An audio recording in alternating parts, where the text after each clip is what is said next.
Alhamdulillahi Rabbil Alamin.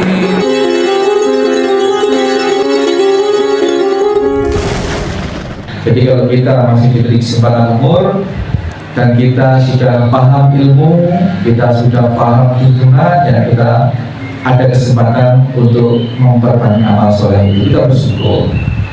Dan kalaupun naudzubillah min dzalik kita tergolong orang-orang yang berdosa, ya panjangnya umur ini mudah-mudahan menjadikan kesempatan buat kita untuk terus berusaha membersihkan diri, bertaubat dan menyusuri pertaubatan itu dengan amal soleh.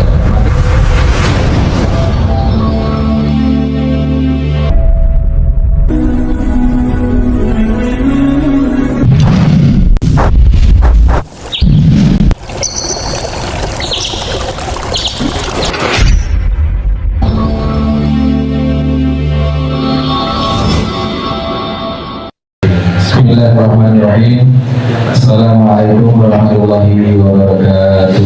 Waalaikumsalam warahmatullahi wabarakatuh. Innal hamdalillah nahmaduhu wa nasta'inuhu wa nastaghfiruh wa na'udzu billahi min shururi anfusina wa min sayyiati a'malina. Man yahdihillahu fala mudilla lahu wa man yudlil fala hadiya lahu. أشهد أن لا إله إلا الله وحده لا شريك له أشهد أن محمدا عبده ورسوله لا نبي بعده اللهم صل وسلم وبارك على محمد وعلى آله وصحبه ومن والاه قال الله تعالى يا أيها الذين آمنوا اتقوا الله حق تقاته ولا تموتن إلا وأنتم مسلمون.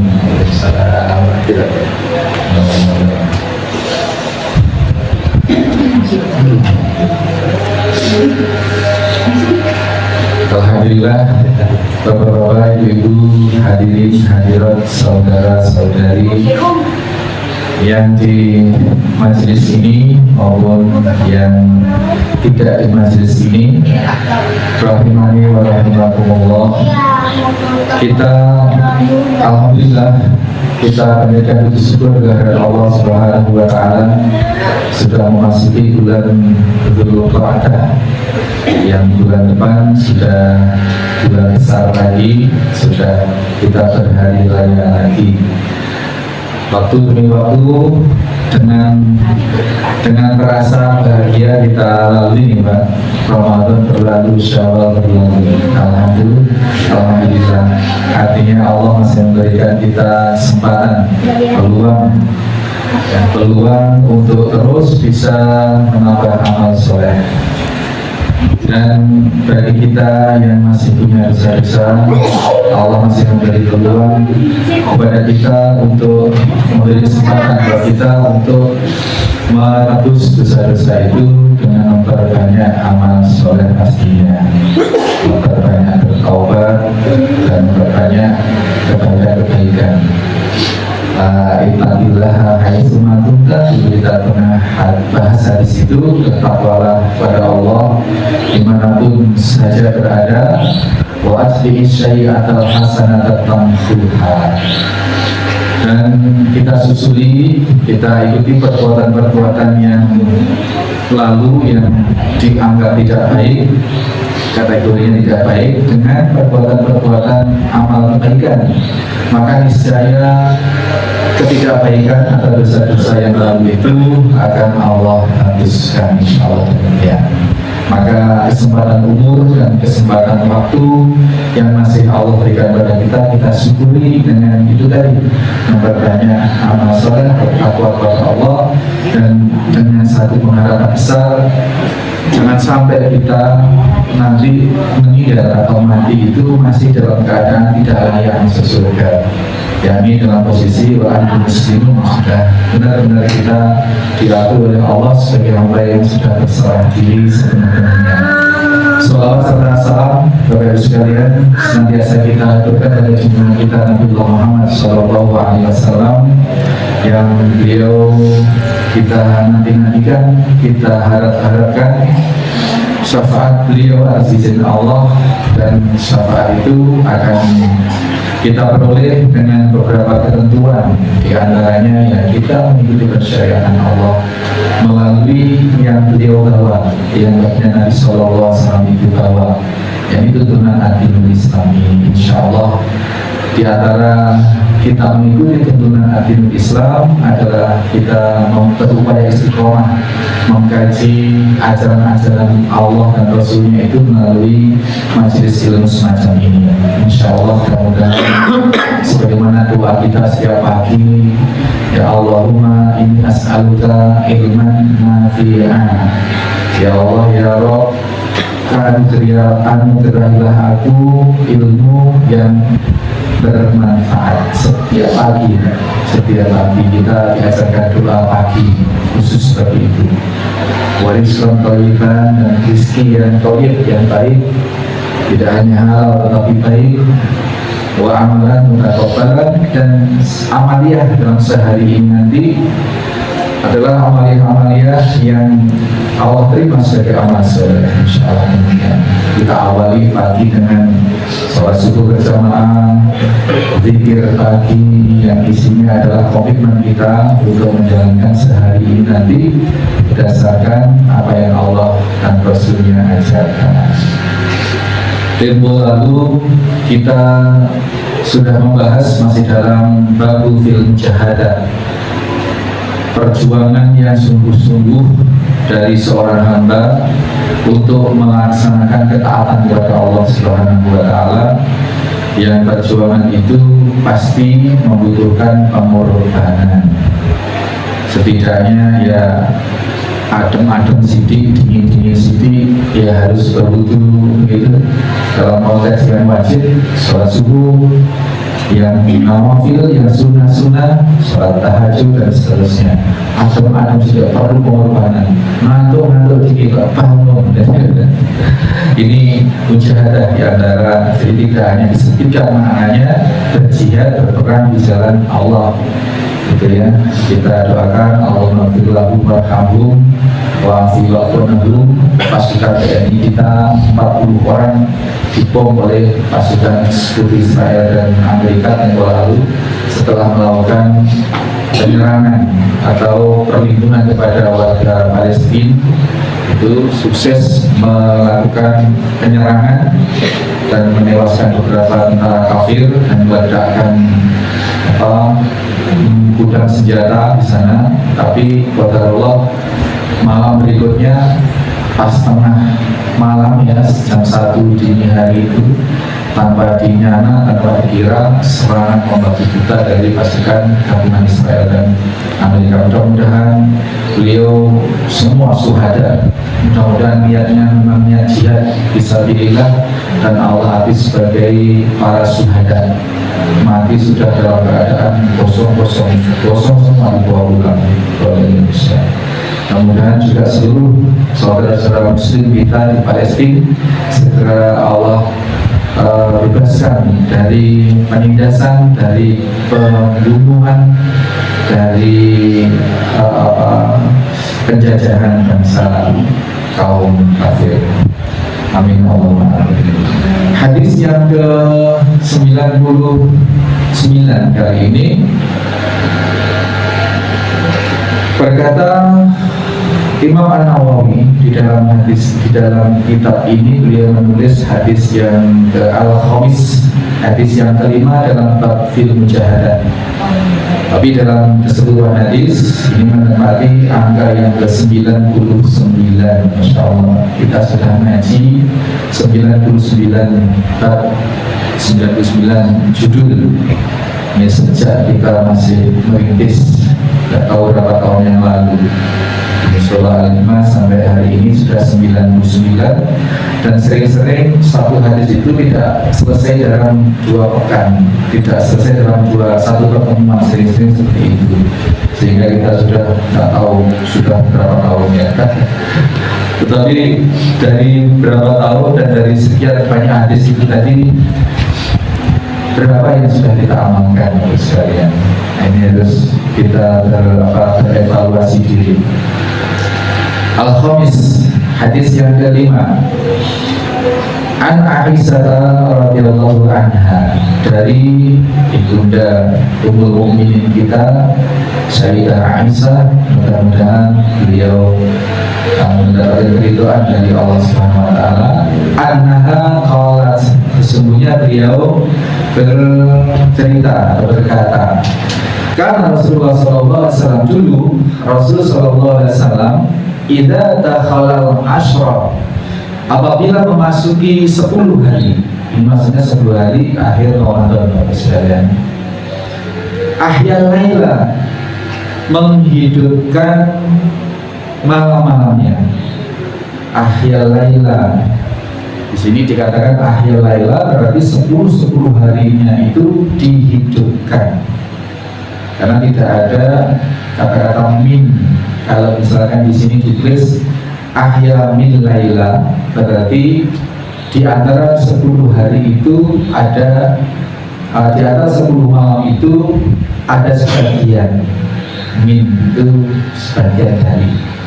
Maka di sini tidak ada kata min, maka yang disebut ahya laila berarti 10 malam itu beliau hidupkan.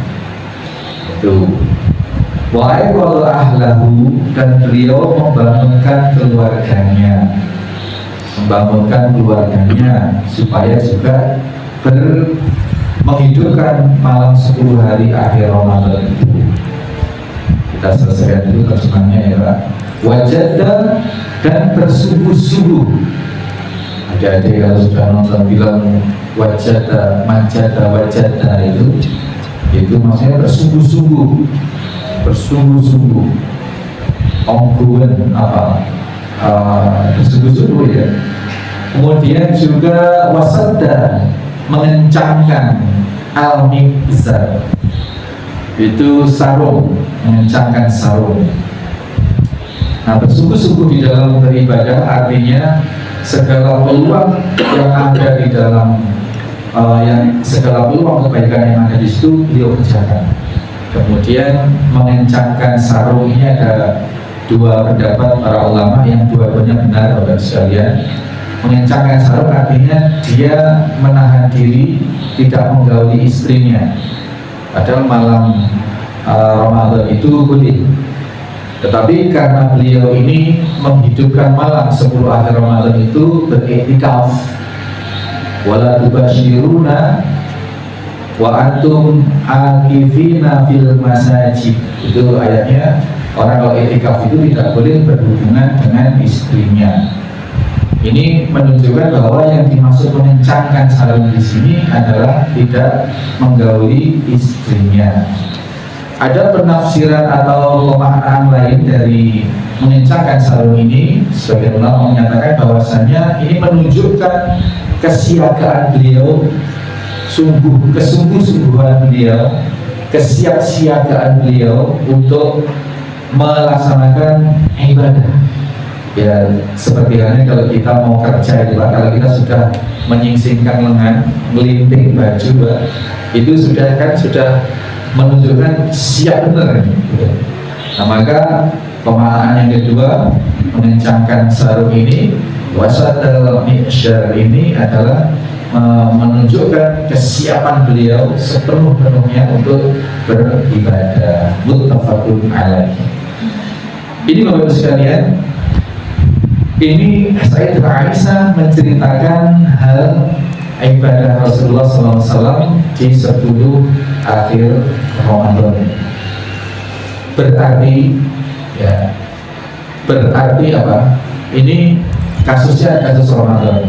Nah, kita tadi sudah sebutkan, kita baru saja melewati puasa bulan Ramadan, melewati Syawal, dan kita akan ketemu Ramadan lagi berapa bulan? 11 bulan lagi. Sekarang masih Dzulqa'dah, ini tanggal 3 tanggal berapa ini?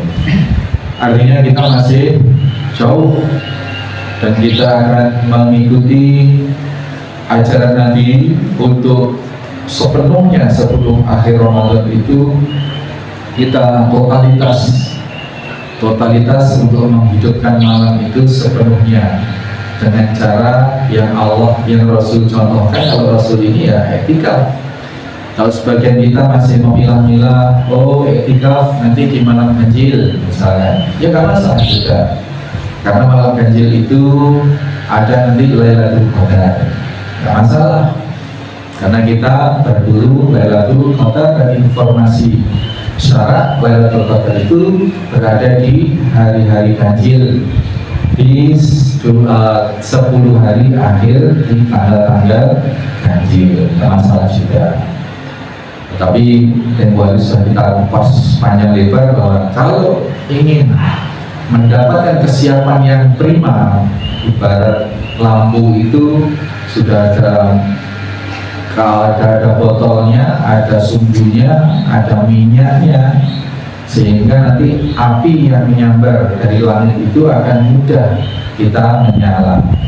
Lailatul Qadar itu ibarat wahyu, ibarat satu energi dari langit, merupakan rahmat dari Allah yang tanazzalul malaikatu waruhu fiha, itu hanya akan memberikan rahmat kepada orang-orang di bumi yang sudah siap untuk diberi rahmat gitu.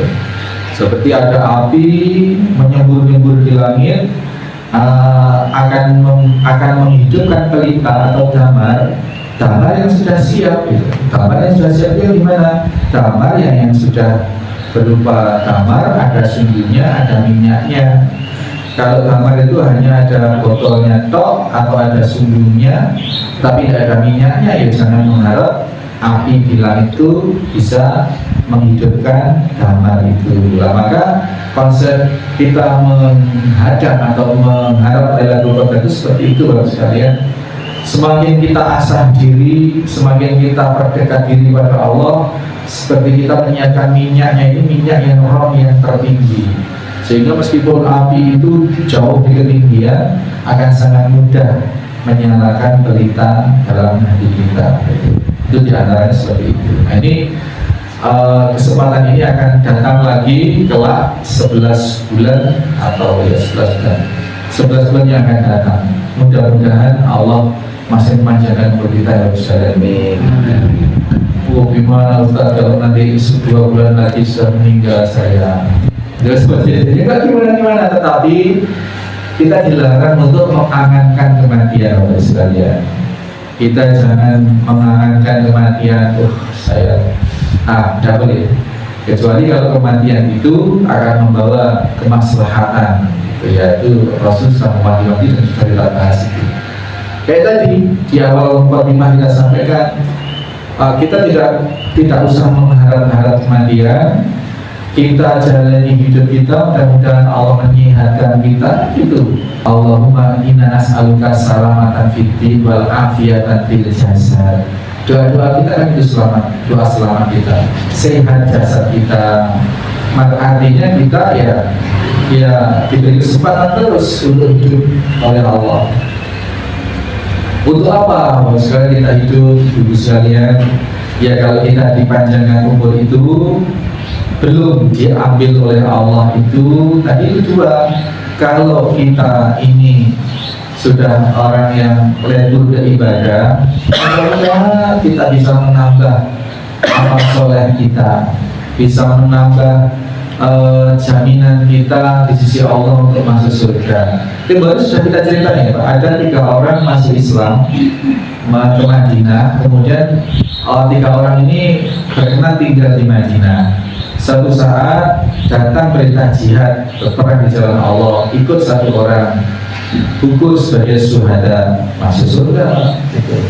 Masuk surga namanya syuhada. Kemudian datang lagi perintah jihad, ikut orang yang kedua, kemudian meninggal dunia.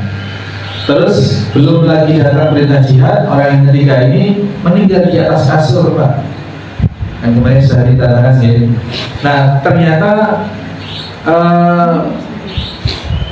datanglah informasi bahwasanya 3 orang yang meninggal yang barusan masuk Islam ini yang mendapat surga tertinggi, yang masuk surga duluan justru orang yang mati di atas tempat tidur.